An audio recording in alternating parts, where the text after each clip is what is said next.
Good morning. Thank you so much for the opportunity to be with you this morning.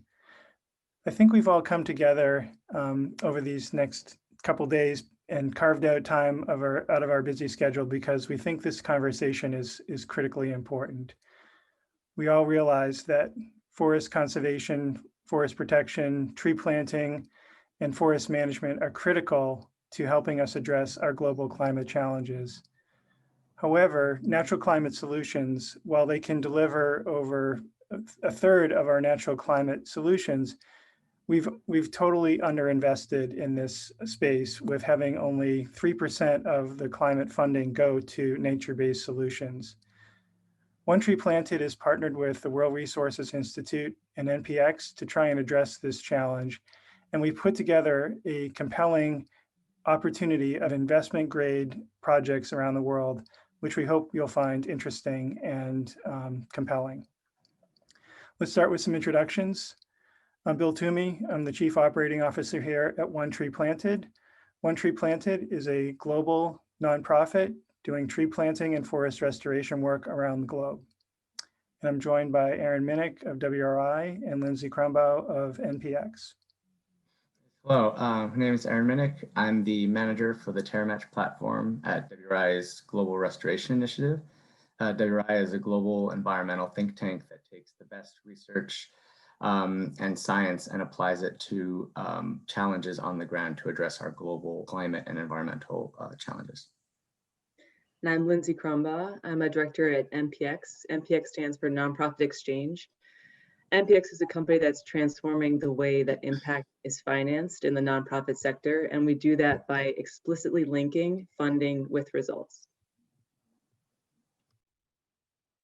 I'm going to go ahead and get us started and give a little bit of an overview of where we are currently sitting in terms of the state of the world's forests, and also highlight some of the opportunities that we see for the space if we can collectively come together and take action. So we all know that as we see fewer trees around the world and in the landscape, we're seeing that the world is a more vulnerable place, not only for the environment and wildlife, but also for people. Our research through the Global Forest Watch initiative shows that we lost more than 4 billion trees in the tropics in 2019 alone. And we know that around the world, about 3 billion people, or about a third of the global population, is impacted by land degradation and deforestation. We've lost about 48% of our forests so far globally. And we've also lost about a third, 33% of our agricultural soils that are severely degraded and not producing the food needed to support our population. And we know that deforestation, land degradation, and climate change create this sort of vicious cycle that destroys the land and in turn has an impact on poverty. We know that as there's more demand for resources and unsustainable land practices leading to deforestation, this can cause greenhouse gas emissions, which exacerbates climate change, which can then cause, some of the changes in weather patterns we're seeing with fires, storms, droughts, et cetera, which can also lead to more deforestation. And this positive feedback loop can have very serious effects, and we're already seeing that in parts of the globe. But it's not all doom and gloom. There is hope. WRI, along with its partners, IUCN, University of Maryland, and others, has identified that there's at least 2 billion hectares of land around the world that could be restored. This is an area roughly twice the size of the United States. And we know that for every dollar invested in land and forest restoration, we can expect to see $7 to $30 in positive benefits for local communities. We also know that natural climate solutions are going to need to play a very large role in addressing the climate crisis that we're now facing. IPCC's latest report shows that afforestation, reforestation is one of the largest, plays one of the largest shares in terms of the potential for capturing and removing carbon out of the atmosphere. And it's not just all about carbon.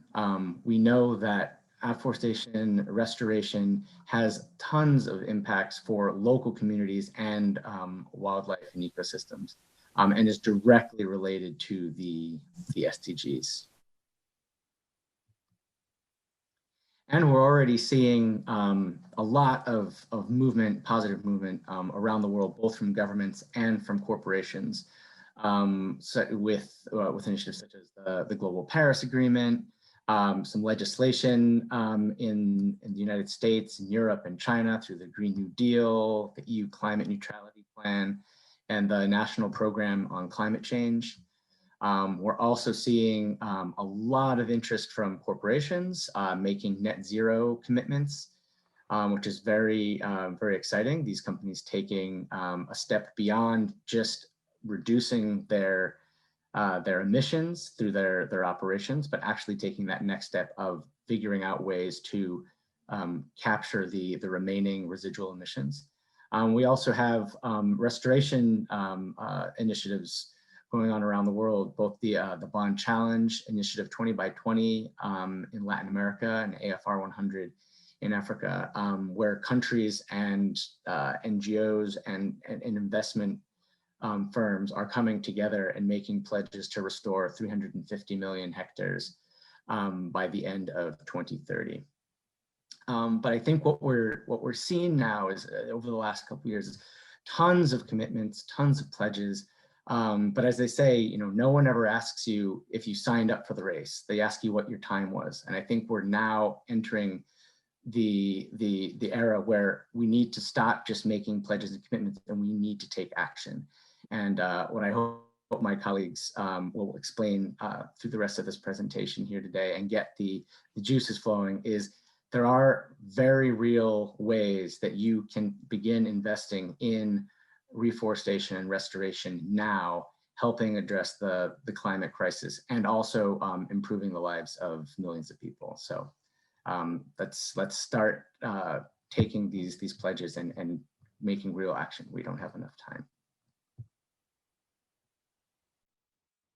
Thanks, Aaron. So I think what we're hearing is that there's huge global interest at the country, company, and community level. And I think there are incredible challenges that need to be overcome. One of the challenges that we're focused on trying to figure out is creating a portfolio of projects that have been identified, vetted, and brought together in a way that can be actionable. So we recognize that natural climate solutions can be a huge part of the solution. I think the challenge is, how do you make those investments? How do you find those projects? How do you direct those resources to on-the-ground projects that are going to deliver the results that we all expect? So one of the things that we've done here at One Tree Planted, working with WRI and others, is created a pipeline of projects that can deliver significant results, scalable results on the ground in communities and countries around the globe.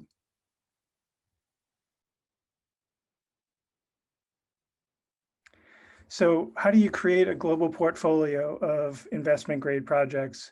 We're using a couple different platforms right now. One is developed by WRI called TerraMatch. This is an opportunity for project developers, partners on the ground, to identify those projects and put them onto this platform to match those real world opportunities with donor interest. One Tree Planted has our own platform, and we have a team of talented project managers who are constantly combing the globe to identify new partnerships and scale up existing partnerships so that we're able to have at any one time hundreds of on the ground, tangible, investable projects that are now available across several different platforms. So what's our global reach right now? We are working in 6 continents, over 28 countries. And again, we're constantly identifying new opportunities in the countries where we're currently working, as well as identifying new opportunities in new geographies.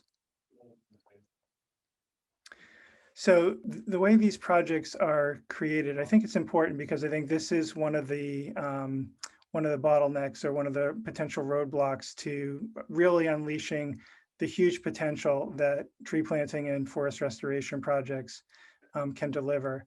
So one of them is making sure that the projects are delivering the impacts that we all expect from those projects. So we have a pretty intensive project and partner vetting process. We solicit projects from around the world. They are vetted through our team through a pretty rigorous vetting criteria so that the projects that we are connecting our donors to, we know are going to be quality projects and quality experiences and will deliver the impacts and the metrics that we expect from those projects on the ground. And as we do this, we want the donor to be involved, the investor to be involved through the whole tree planting and forest restoration experience.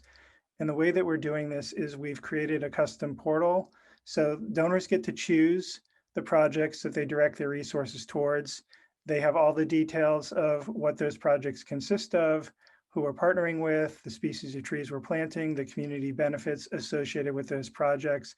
And we bring the donor and investor along this tree planting journey with us so you know how your resources are being used, what the results are being delivered upon on the ground.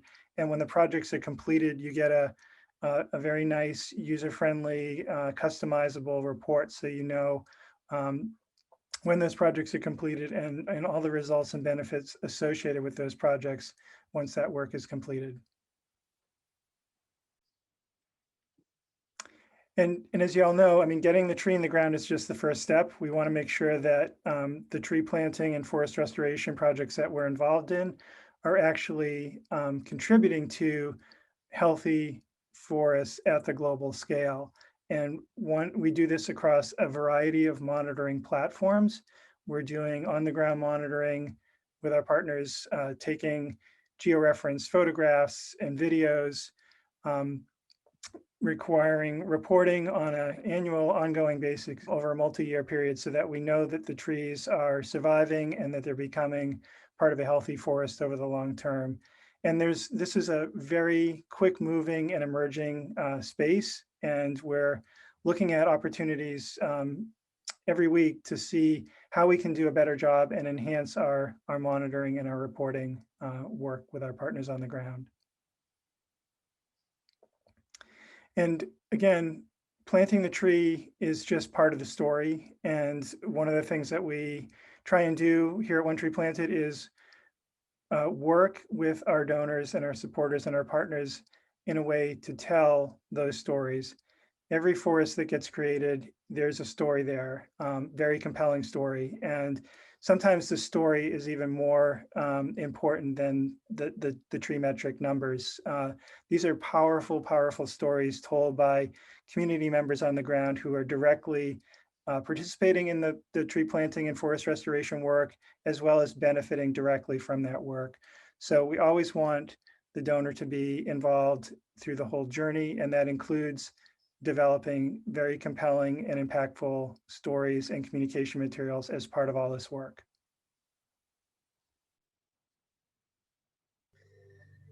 So we know that the need is tremendous and that there are a number of solutions that exist to address the challenge. What we find often is that the underlying grease that gets the wheel going here is the capital. And that is what is really the barrier to scale.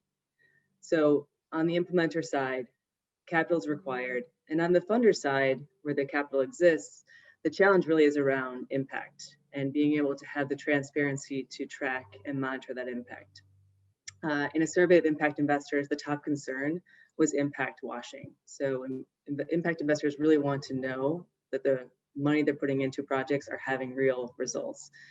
And on the donor side, it's similar.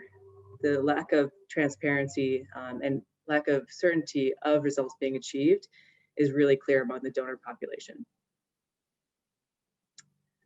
So we are working with One Tree Planted as well as WRI to address this disconnect between capital and impact. And we're doing that by building a results-based financing vehicle that can absorb up to $100 million in both donations and investments. And the way that we do this is through two products that MPX has created. The first is a donation vehicle where you pay for impact on a sliding scale. And the second is an investment vehicle where investors earn a financial return tied to impact. So how does this actually work? So One Tree Planted, for example, would receive donations based on the results that they achieve. So for every tree that gets planted, for every tree that gets grown past a certain rate, One Tree Planted would receive a donation from the donation vehicle. And this begs the question, well, how does One Tree Planted actually have the capital required in order to collect the seed, to plant the trees, to grow the trees? And the answer is through the investment vehicle. So investors essentially provide One Tree Planted with the upfront capital to help them scale up their high quality projects. And as results are achieved, the donation vehicle makes payments based on results to the investors. And so in this case, impact and financial return are completely tied. And at the same time, One Tree Planted has access to capital to support scale. And the reason this works is really four key reasons here. So the first is measurement. In order for funds to be triggered, ultimately, we need to measure each of the results that are tied to this. And with measurement, you get essentially accountability. The next is on market alignment. So in order for some of these projects to take shape, we know that the upfront capital requirements can be significant and that the repayment can in some cases take many, many years to occur. So what this vehicle does is it actually provides investors with repayment earlier on in the life's project by connecting results with funding. So as One Tree Planted in this example achieves the results of trees planted and trees grown, investors would actually start to get a repayment versus waiting numerous years to see that repayment. So with increased transparency, better market alignment, ultimately this yields sort of more money into climate solutions. And as we drive more money into climate solutions, we are to actually start to see greater and greater impact and at greater and greater speeds. So we'd like to invite you all to join us. This is a $100 million fund, and we are actively seeking investors who want a financial, environmental, and social return, as well as philanthropists who are seeking to fund results to help us scale up conservation efforts over the next 5 years. And to summarize, we know that we need to invest significantly in climate solutions in order to meet our goals and our commitments. We also know that there are a number of high impact shovel-ready projects that have the potential to scale, and that we have a financing vehicle that will actually allow capital to flow to support these projects in a way that really links both impact as well as financial returns. So we'd like to invite you to join us in participating in this and also to learn more. So please feel free to contact us. We've included Bill's contact here. It's bill@onetreeplanted.org. Join our panel discussions tomorrow, May 19th at 9:10 a.m. Eastern, or join us in a meetup in one of the breakout sessions. Thank you very much.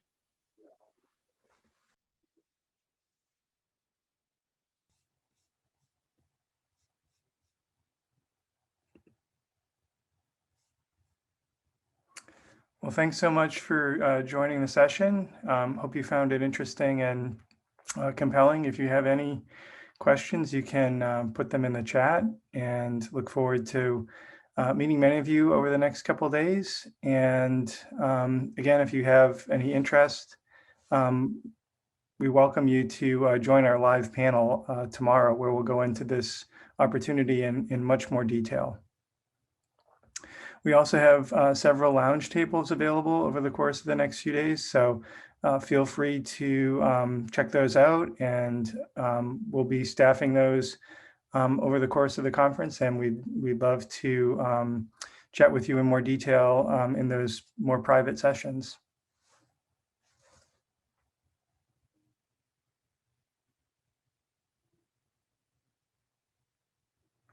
Great. Well, I know you have a busy schedule. It was a pleasure being able to interact with you today, and we look forward to seeing you over the next couple of days, and have a great conference.